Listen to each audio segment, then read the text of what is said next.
What is going on? How is Bitcoin not at 500K right now? Well, you better strap in because we're about to see the bond market break. And when it does, it's going to send Bitcoin vertical. Here's the head of JP Morgan, Jamie Dimon himself, admitting the collapse is coming. You are going to see a crack in the bond market, okay? It is going to happen.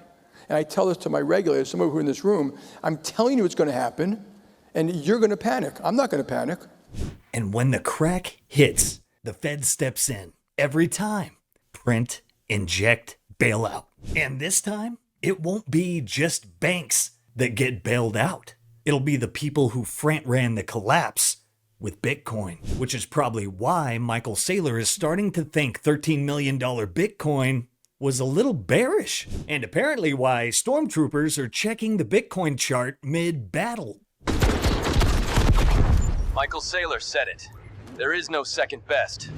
We're getting out of here. Hey, welcome back. I'm Rustin, and we have some massive news to get to. Son!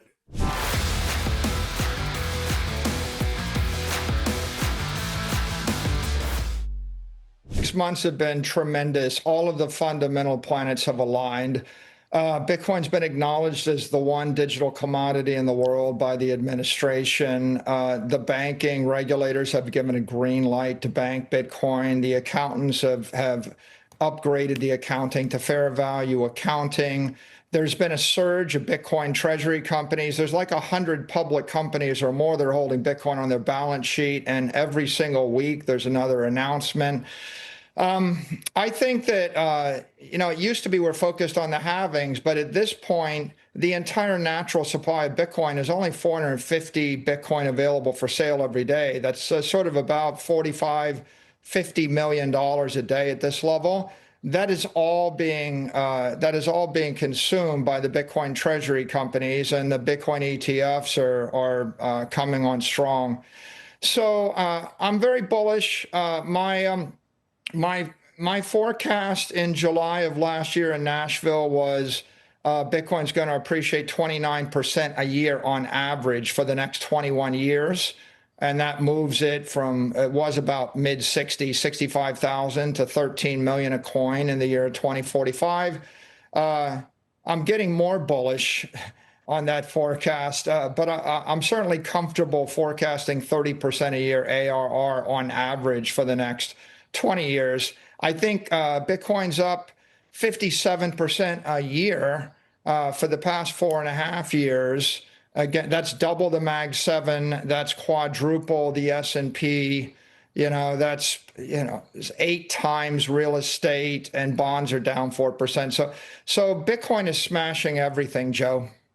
Bitcoin is absolutely smashing everything. But let's talk about the buyback bonanza. The U.S. Treasury just purchased $10 billion worth of its own bonds, the biggest buyback in modern history. That's not coincidence, that's desperation. The 30-year Treasury yield has ripped above 5%, the second highest level since 2008, and the market's reacting with pure fear. And Treasury Secretary Bessent had to reassure markets that the U.S. will, quote, never default. Yeah, but when you have to say it out loud, it seems like we've got a little problem. And Japan's 30-year yield just hit 3% for the first time ever. Bond markets from Germany to Canada are lighting up red. And why? Because actual inflation isn't going away. Deficits are not shrinking, and the Fed completely boxed in.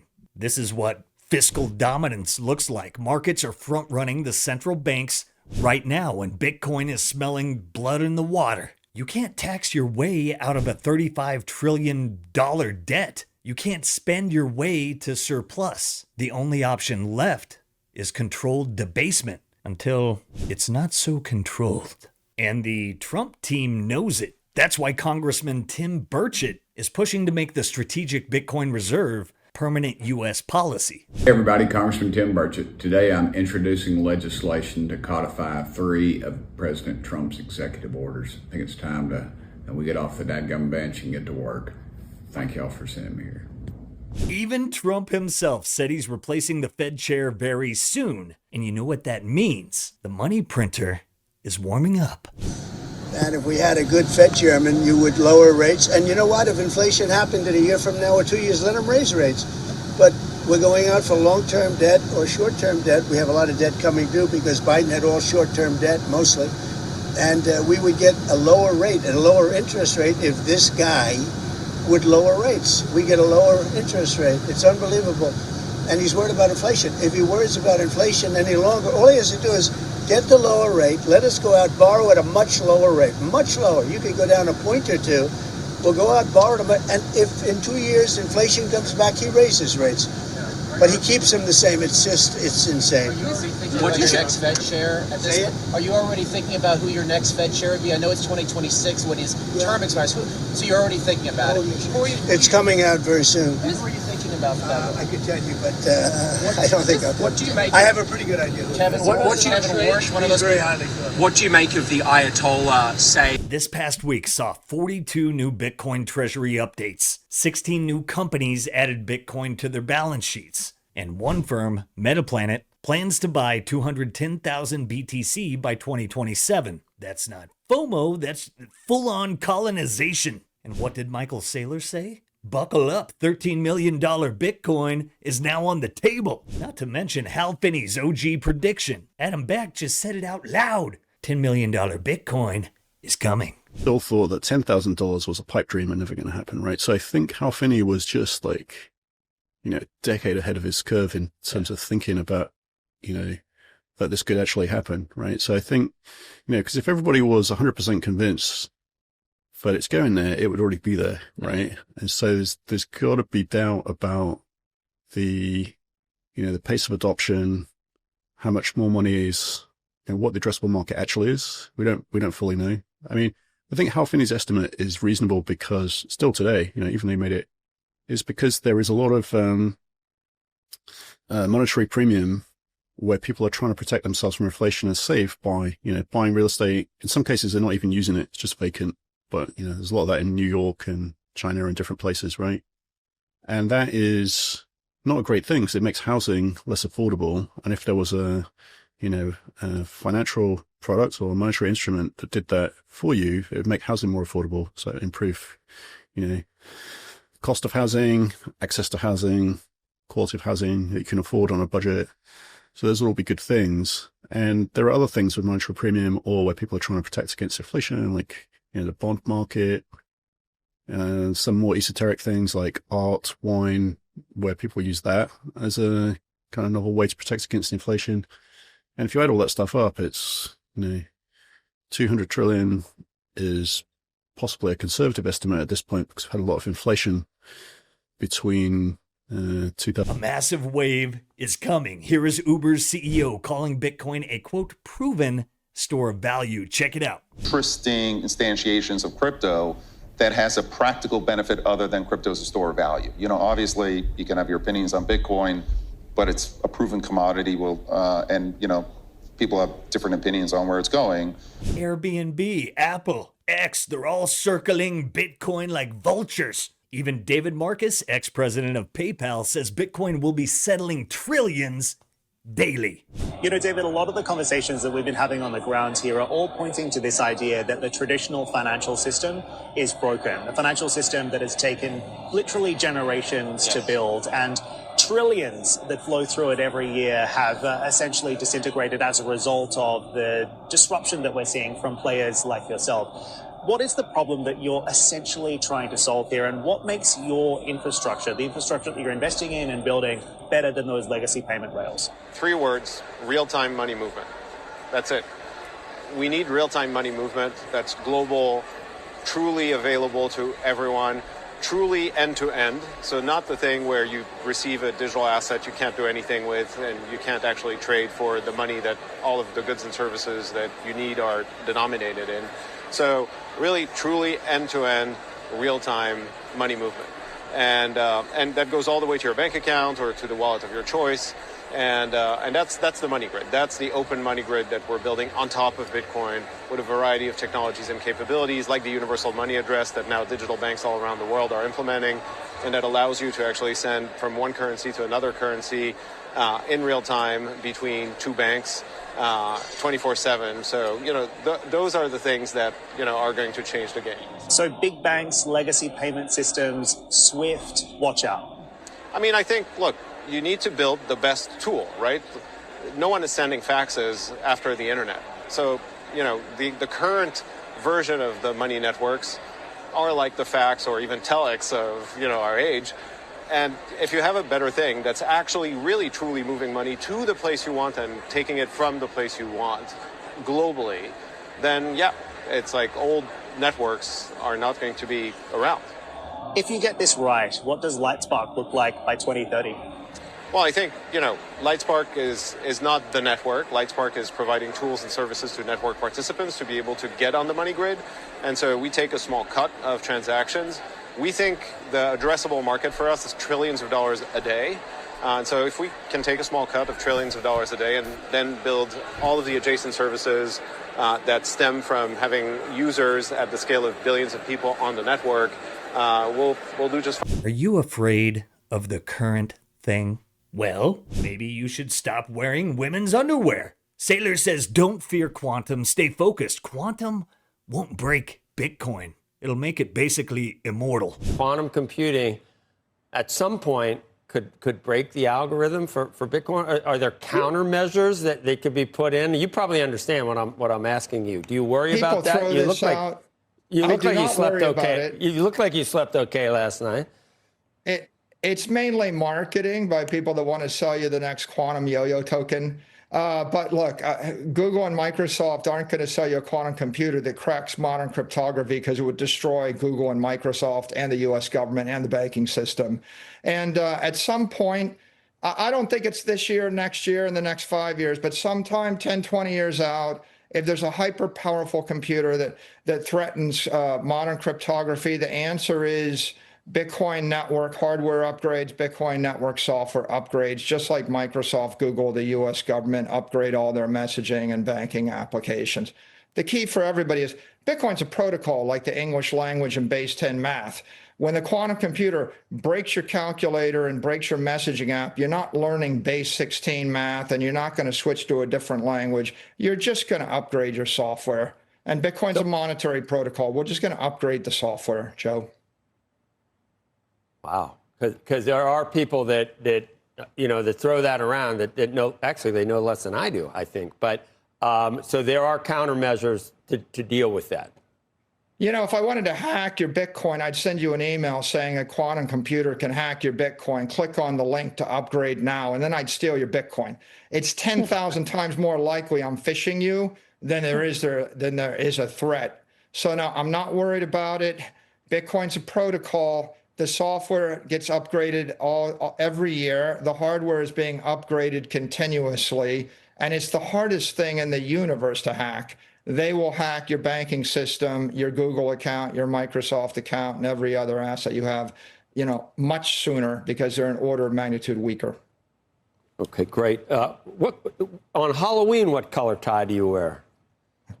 Look, we're all orange. It's the orange. It's always orange. So even on Halloween, it's just an orangey, it's an orangey sky. Yeah. There's an orange wave coming, and every public company has got to be thinking about Bitcoin on their treasury because, Bitcoin is digital money. What if Moore's law applies to money and your capital is doubling every 18 months? That's what the Bitcoin treasury companies have concluded. You've got between 37 trillion and 50 trillion reasons to buy Bitcoin, I think, don't you? You probably come up with that. 37 trillion and counting.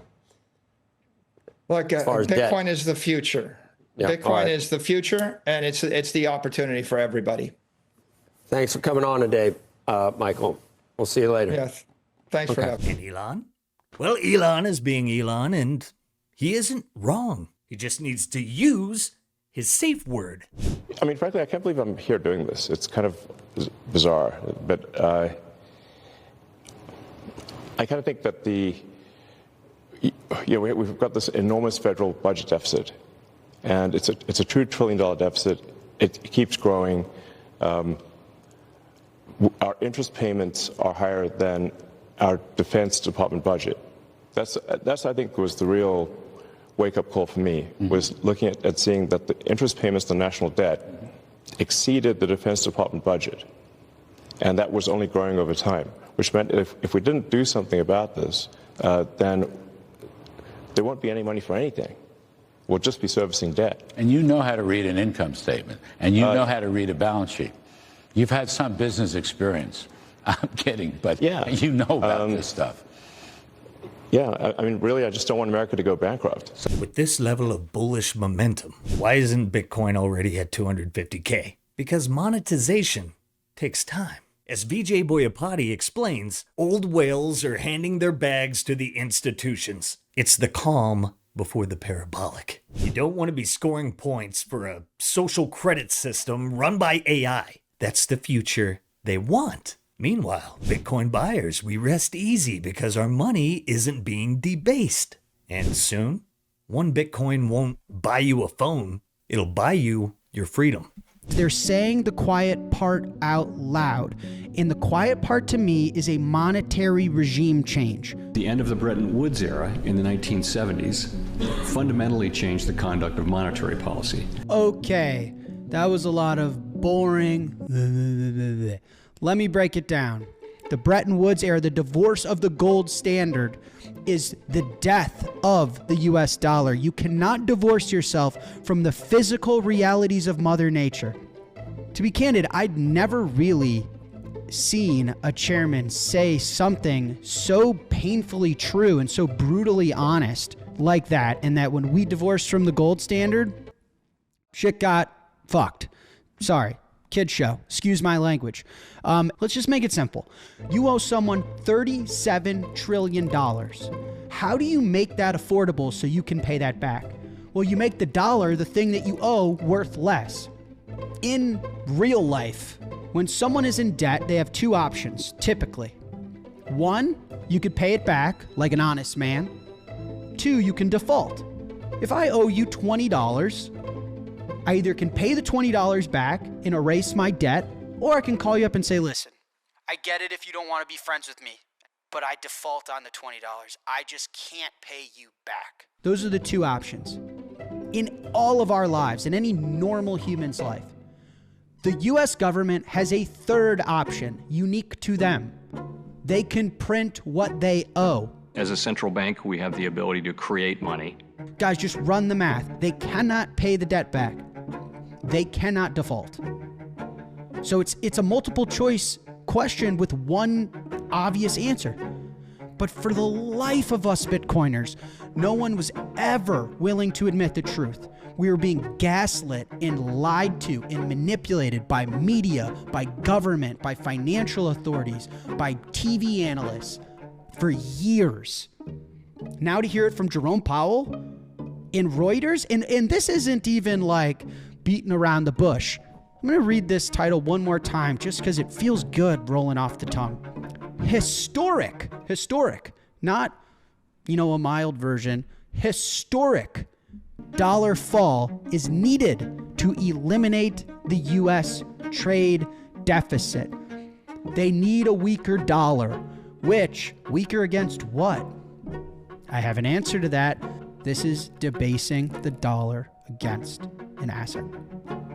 I expect the dollar to be weaker in Bitcoin and gold terms because it's all about weak against what? How are they going to devalue their way out of this? Against what? What's the one thing Trump did not tariff? What's the one thing he set up a strategic reserve for? There's an obvious best expression of currency debasement. Look at that. Just trying to catch myself. I don't want my lawyers to get upset. We still have Joe Rogan, more Saylor, and Bullish action to get to, but before we do, look at our likes. 3 or 4 times, maybe. I gotta pump those numbers up. Those are rookie numbers in this racket. Don't forget to like, subscribe, and give us a pound while we take a moment to recognize our sponsors powering this show over at the Bitcoin Way. If you're watching this show and still trusting exchanges, why? Make sure your generational wealth is never seized. Learn how to run a node and don't get caught holding IOUs and paper Bitcoin. Refuse to be placed in a digital gulag and get your Bitcoin off exchanges. Self-custody is the revolution. Visit thebitcoinway.com and begin your journey towards Bitcoin sovereignty today. If you're looking to get started, you can schedule a free 30-minute consultation using that link in the show notes. And if you're feeling lost and alone in fiat clown world, which is in utter chaos, our friends over at the Orange Pill app got you covered. The Orange Pill app is the single largest repository of Bitcoin-only events in the world. Connect with over 16,000 other Bitcoiners in real life. Bitcoin is better with friends, and now you can zap them instantly all in one app. What are you waiting for? Download the Orange Pill app today, go hit a meetup, and who knows? The connections you make could last a lifetime. Big finish time. Apparently, Joe Rogan says Bitcoin is the most likely universal money. I mean, the real fascinating crypto is Bitcoin. To me, I mean, that's the one that I think has the most likely possibility of becoming a universal viable currency. It's limited in the amount that there can be. It's, people mine it with their own computer. It's like, that to me is very fascinating. And I love the fact that it's been implemented. And Michael Saylor says it's going to grow 30% a year to 5 million $cuck. I'm certainly comfortable forecasting 30% a year ARR on average for the next 20 years. I think Bitcoin's up 57% a year for the past 4.5 years. Again, that's double the Mag 7. That's quadruple the S&P. That's 8 times real estate, and bonds are down 4%. So Bitcoin is smashing everything, Joe. Yeah, but I thought we were supposed to go to $13 million and beyond. Oh yeah, that's because it's just the beginning, like Kathy Wood said. The $100 billion that I mentioned, institutions have to either take up those newly minted Bitcoin, and that's going to happen over years and years, or they'll have to pay up to get holders to sell it. So again, scarcity value will drive or will increase because of the supply-demand imbalance, with institutional investors really having very little involvement yet. And so we think this is just the beginning. And advisor to President Trump has said that more Bitcoin accumulation is coming. Our Democratic counterparts certainly recognize that we have to harness this asset class for the American people, and there's certainly going to be countries overseas that are racing to accumulate as much as they can. And I've had this question asked to me repeatedly by journalists, like, how much do you want? I'm like, it's the silliest question of all time. And lo and behold, I get asked that question. I was going to ask that. No, I mean, I will say very clearly, we want as much Bitcoin as we can possibly get. We have to do this in budget-neutral ways that don't cost a taxpayer a dime, but there are countless ways in which we can do it. And if you read the fine print of the executive order, it kicks these innovative ideas over to Commerce and Treasury to come up with, but we'll flesh these out amongst our working group actors. We will move expeditiously on those that can be quickly implemented. But it's not one size fits all. It's not like we have to do this in one singular format. There can be hundreds of different ways we do this, if not thousands. And so we talk about this in different verticals, whether it be like through mining activity, whether it be through bit bonds. I mean, there's tons of creative things we can do. Like taxes in Bitcoin. Yeah, I mean, it's endless. And so people ask me to give like clear examples. And the reason I don't want to tell you what we're going to do first yet is because I really don't want to poison the well. We want to do something that's going to be the most effective for the United States. And so when we're ready to announce that, which I'm sure we will be in short order, I think that this community will be extremely pleased. And then there's the cherry on top, $100 trillion Bitcoin market cap. And Bitcoin, of course, emerged as the alternative to bonds in 2024. That was the point at which the SEC endorsed the Bitcoin ETFs. That's the point at which you could see FASB fair value accounting was coming. That was kind of year 0. We're now in year 1. There's three. If you define money as a liquid fungible asset, there's 3 monies that you can use to capitalize a company in this world today. There is treasury bills, sovereign debt that is, but generally short-dated treasury bills. There's gold, and there's Bitcoin. You've got 19th century money in gold. That was the best idea in the 19th century, gold. You've got 20th century money in treasuries and sovereign debt, And Bitcoin represents 21st century money. Liquid, fungible, capital asset, alternative to bonds. And so you have a choice to make at Microsoft. You can cling to the past, which is conventional finance strategies.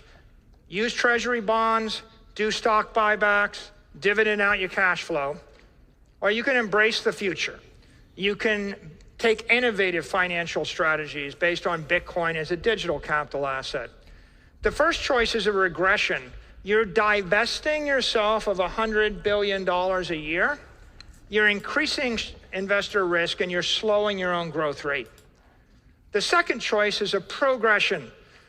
You're investing $100 billion a year in your enterprise. You're decreasing the risk. You're accelerating the growth. If you look over the last 5 years, Microsoft surrendered $200 billion of capital. They literally won it. How many companies on earth ever generated $200 billion in after-tax cash flow? Right? It's like, it's got to be one of the 10 greatest achievements ever. They won and they snatched defeat from the jaws of victory. It's not a prediction. It's a path. They printed, we bought. They diluted, we multiplied. The bond market is a dumpster fire, and Bitcoin is the escape hatch. The printer is coming, and so is Valhalla. And so is the biggest Bitcoin mining conference on Earth. Don't forget to grab tickets to Mining Disrupt 2025. That's right, they're at it again. Mining Disrupt is headed to the Bitcoin mining capital of America and possibly the world, Dallas, Texas. Get ready, Bitcoin is taking over November 11th through the 13th. And the Simply team will be on site, and we hope to see you there. Grab those tickets today and use promo code SimplyBitcoin for 20% off. Hope you guys enjoyed this one. What do you think? Let us know below. Will the bond apocalypse send Bitcoin to Valhalla? Don't forget to like, subscribe, and give us a pap by sharing the Sound Money Gospel. We got a lot more coming your way. It's going to be a massive week. It looks like calm before the storm. The storm may have arrived. Bitcoin was built for this moment. Be the light in the darkness, my friends. I love you guys. Catch you next time. Peace. If you prefer to go down with the ship, you.